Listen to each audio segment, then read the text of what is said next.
Hello, everyone, and welcome back to our channel.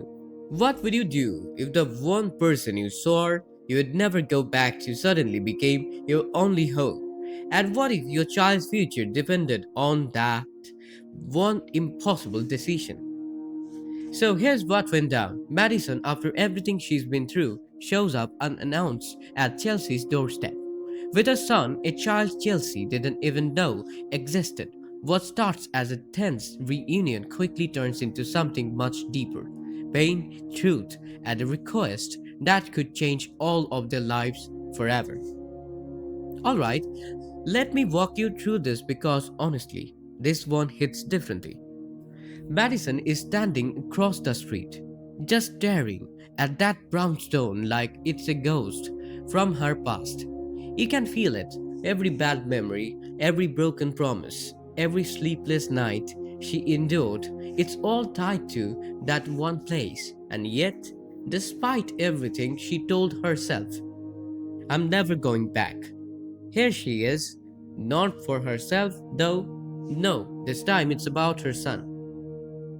She's holding his little hand, gripping it just a bit tighter than usual, like he's the only thing keeping her grounded. And you can tell she's terrified, not of Chelsea exactly, but of what this moment could turn into. Because this isn't just a visit, this is a risk, a huge one. And here's the thing, Chelsea has no idea Madison is coming.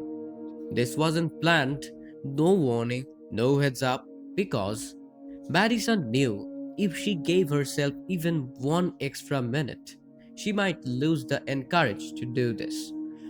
Or worse, Chelsea might shut her out before she even gets a chance to speak.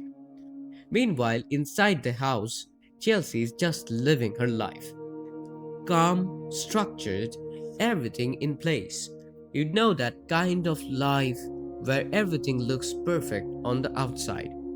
Yeah, that's Chelsea now.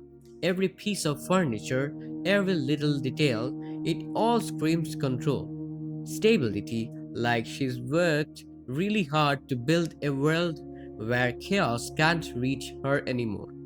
But here's the truth, something's missing. You can feel it. There is this quiet emptiness that launches like a space no one's filled. Then suddenly, knock. And that knock, it changes everything. Chelsea hesitates. Something about it feels off. Not dangerous, but significant. Like instinct is whispering, this matters. She opens the door and boom, Madison standing right there. And next to her, a little boy. For a second, nobody says anything. Just silence, heavy silence. The kind where years of history are screaming without a single word being spoken. Then Madison finally breaks it. Soft voice, almost careful. We need to talk. Chelsea looks at the kid, then back at Madison, and you can literally see it hit her. She doesn't need an explanation. The resemblance says everything. And instead of anger exploding immediately, there's this controlled, guarded response. You have got a lot of nerve showing up here. But even in that moment, you can feel something else under her words fear, confusion, maybe even curiosity. Madison doesn't fight it. She owns it. She admits, yeah, it's a lot. But she wouldn't be here if it didn't matter. Then Chelsea says something that really cuts. Important enough to bring a child into this. And Madison looks down at her son. And that's when everything shifts. Because now it's not about pride anymore. It's not about old fights. It's about this kid. She says he deserves more than what she can give right now. And whether Chelsea likes it or not, she's part of his life. And that line, that lands hard. You can almost hear Chelsea's walls cracking just a little. She tries to push back, saying Madison can't make that decision alone. But Madison isn't trying to control things anymore. She just wants help. She wants them to figure it out together. That word together just hangs there, heavy, complicated, almost impossible. Chelsea looks at the boy again, and now it's different. He's not just a child, he's real. He's watching, he's feeling everything. She asks his name, Eden. Simple but powerful, and then something changes. Chelsea steps aside. She lets them in, and that moment that's huge. Because it's not forgiveness, not even close, but it's a door opening literally and emotionally. Inside the house, everything feels different now. That perfect controlled space suddenly feels uncertain, like it's adjusting to something it wasn't prepared for. Madison notices it too. The changes, the distance between who Chelsea was and who she's become, is bittersweet. Ethan stays close, just observing. Kids always feel the tension, even if they don't understand it. They sit down, and Chelsea doesn't waste time. She wants answers. Madison takes a deep breath and finally opens up. She admits she's been struggling, not just a little, like really struggling. Raising Ethan alone has been overwhelming, and recently things got worse. She lost her job, her home situation not safe anymore, and you can feel it. This isn't manipulation, this is real. Chelsea listens, quite processing. Then she asks the obvious question: So, you think bringing him here fixes everything? Madison responds with honesty. It's not about fixing everything, it's about giving Ethan a chance, a better chance.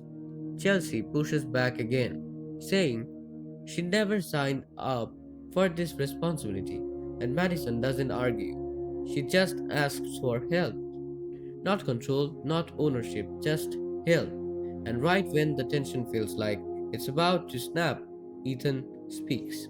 Soft, innocent, direct. Are you mad at my mom? And that line hits harder than anything else. Because suddenly it's not about the past anymore. It's about a child standing in the middle of two broken adults, just trying to understand where he belongs.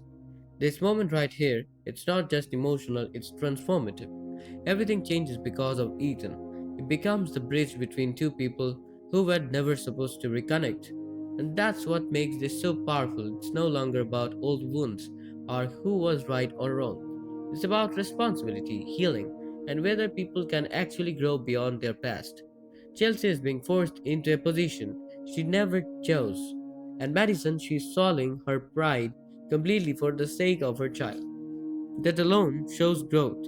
But here's the bigger thing: this situation is messy. There is no clean solution. Trust is broken, history is painful, and emotions are still raw. So, even though that door opened, it doesn't mean everything is okay. It just means the real story is about to begin. Honestly, this one got me. Because it's so real. Like, yeah, it's dramatic, but the emotions completely relatable. That feeling of having to go back to someone you swore you were done with, just because life left you no other choice, that hits hard. And Chelsea, I get her too. Imagine building your life from scratch, finally finding peace, and then your past just knocks on your door with a whole child you didn't even know existed. That's insane. But if I'm being real with you, I respect Madison here a lot. That takes courage, showing up, being vulnerable, admitting you can't do it alone. That's not weakness, that's strength. And Ethan is the heart of all this. That one question he asked, that's what broke everything open. So, yeah, one knock on the door and everything changed. Madison took the biggest risk of her life. Chelsea opened the door she thought was closed forever, and Ethan unknowingly became the center of it all. Now, the real question is what happens next? Do you think Chelsea will truly accept Ethan into her life? Can Madison Chelsea actually work together after everything, or is this just the beginning of an even bigger emotional storm? Drop your thoughts in the comments. I really want to know where you stand on this one. And if you felt this story, don't forget to like, subscribe, and stick around. Because trust me, this kind of drama, it's only getting started.